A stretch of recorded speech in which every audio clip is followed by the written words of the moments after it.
All right, hello. I hope you guys are all doing well today. I'm doing not too bad. My front right tire kind of exploded on me this morning, but besides that, I think I'm doing a lot better than people in Ukraine for today. So today I got Russia strikes in Ukraine, and I also got just like a little side piece here with Orca protection, killer whales, whatever. Just a little bit. There was a proclamation declared for them, but first and foremost, I'll go to Russian strikes Ukraine again, as per usual.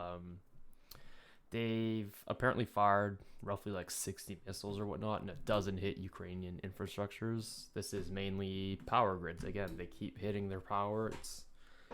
I'm frustrated for them. It's a shitty move to do. They are even considering it to be war crimes essentially because of the way he's doing it, but we'll get into that a little bit later. But yeah, so Russia fired a bunch of missiles. The energy system took the big hit again. It took a lot longer to restore the power. They obviously prioritized hospitals, water supply facilities, and sewage treatment, so you can get at least the basics covered. Each time it happens, it takes longer to repair because they keep hitting energy structures, and it's making it hard. It's making it really hard. So Russia keeps losing fights. Obviously, that's why they got pushed back and whatnot, and they consider this their military strategy to I'll just cripple their civilians and make them surrender. I guess I'm not really sure what his goal is at this point, but whatever. He keeps going. In those strikes, unfortunately, there was 2 people killed, and 5 wounded, which included 2 kids. It hit a house, and it hit like the side of the house into the staircase, kind of, which not ideal if somebody was in the stairs, but I don't know the specifics on how they died or whatnot, but 2 were killed from these strikes, so rest in peace, fuck Russia. Russia's claiming that Ukraine is striking them back, and they're striking them like in neighborhoods, schools, and shopping districts, and they're saying that like they're trying to kill as many people as possible. There's no claims to back this up whatsoever. This is just Russia claiming this, essentially. They're just talking out of their ass, I'd say. But maybe Ukraine did do it. Maybe they're fighting back and they're just pissed off at Russia. Who knows? You can't really say everything for certain. From these strikes they confirmed there's power out in Kharkiv, which is an eastern city with about 1 million people. So there's a power outage there. There's a power outage in a smaller city in Poltava as well. I don't know if I'm pronouncing any cities correctly, but I'll do what I can. They've restored most of the power already. As I said earlier, it gets harder and harder, and they've been conducting a lot of emergency power shutdowns across Ukraine. I don't know why, but I'm assuming it's probably because they're redirecting energy to hospitals and stuff like that, so they need to take the power away from somewhere and put it there so that there's power in the hospitals, obviously, because that's where you're getting all your aid, all your people's healing and whatnot. So it's unfortunate Russia keeps doing this, but it is what it is. Ukraine's defense chiefs stated that Russia's probably going to do an all-out offensive again in the new year. They said it could be as early as January, so really next year they're apparently going to fight again. They assume they're probably going to be targeting Kiev again, the capital. They've got a big hard-on for that fucking city, and they'll keep driving it in, I guess.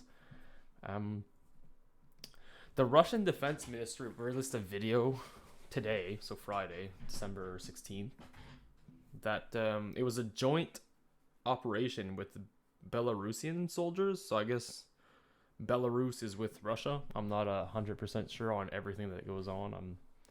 I've never checked out Belarus and whatnot, but they might be taking Russian side, I guess. I'm not 100% certain on that, but if they're training with the soldiers, that's kind of what it looks like. I don't like that. I don't like people joining up with Russia. So it's been 10 months since this whole invasion started to quote unquote denazify Ukraine, fighting these Nazi ghosts that Putin's dreaming about. The European Union leaders agreed Thursday to give some money for next year, so they already agreed on next year's financials for helping Ukraine. They'll be giving 18 billion euros, so I'm in Canada, so that's 26 million Canadian dollars for financing in the next year. It's very helpful, I guess, but it's not nearly enough. US decided to give a lot more. they're going to be providing another $800 million in securities assistance in the next year as well. So U.S. is pulling a lot of weight here again. They've also hit Moscow with a ninth packet of sanctions. I don't have details on those. I was kind of just talking about the strikes, but yeah, they got more sanctions. And unfortunately, they didn't do a Christmas truce. So for Christmas, they said, nah, there's no truce. Both sides have not agreed to a truce for Christmas. It might happen. Sometimes those kind of things happen. I know in World War II, you had, I don't know if it was Christmas. I feel like it was Christmas, but I remember learning about that way back where both sides were exchanging food and stuff. Like mid-war, they were just having fun, a little bit of fun on the field, just sharing some food, having some fun together, which was... I guess it sucks, because in the end, you know, it's a nation versus a nation. It's not an individual versus an individual. So it really sucks when you kind of see the human on the other side and you're like, oh, we both don't want to do this, but we kind of both have to. It's unfortunate. But yeah, that's pretty much all I wanted to say for Russia striking Ukraine. It's unfortunate, but it's just what Russia's been doing. So obviously on a more positive note, Orca protection. So 2 cities near British Columbia, so both in the Washington state. So we have Port Townsend. They signed a proclamation and declared their intents for the rights of orcas. So it's kind of... They're endangered at this point quite a bit, at least these typical ones. I don't know if there's some anywhere else, but in the Pacific Ocean, the orcas are dwindling quite severely, I'd say. So this right to the proclaiming is rights of life, autonomy, free and safe passage, adequate food supply from nature. So like we're talking like fish and stuff, you know, and freedom from conditions causing physical, emotional, and mental harm. So I'm assuming this is probably like a reference to like SeaWorld and shit like that. You know, obviously a lot of people hate those places, but they still make money, I suppose, which is shitty, but it is what it is.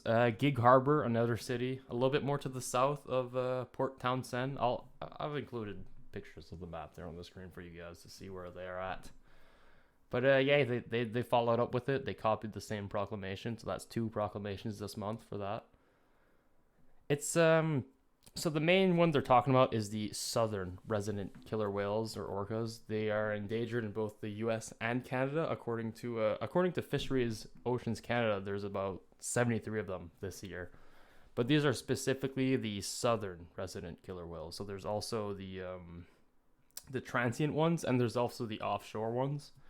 The resident ones mainly eat fish, so this is probably why they're being more affected, is they mostly eat salmon, and I'm going to include a picture of the salmon that they eat. Where did I write down that name?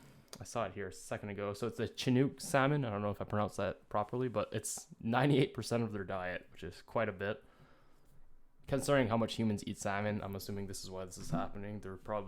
Their food's probably dwindling. And it's very unfortunate for them. But there's also, so yeah, the other types of these ones. So the resident ones eat fish. Oh shit, I just spilled water all over my desk. And it's going everywhere. Oh well. The transient ones mainly eat mammals. So they mainly eat seals and whatnot. This is dripping all over me. I will be back in a second.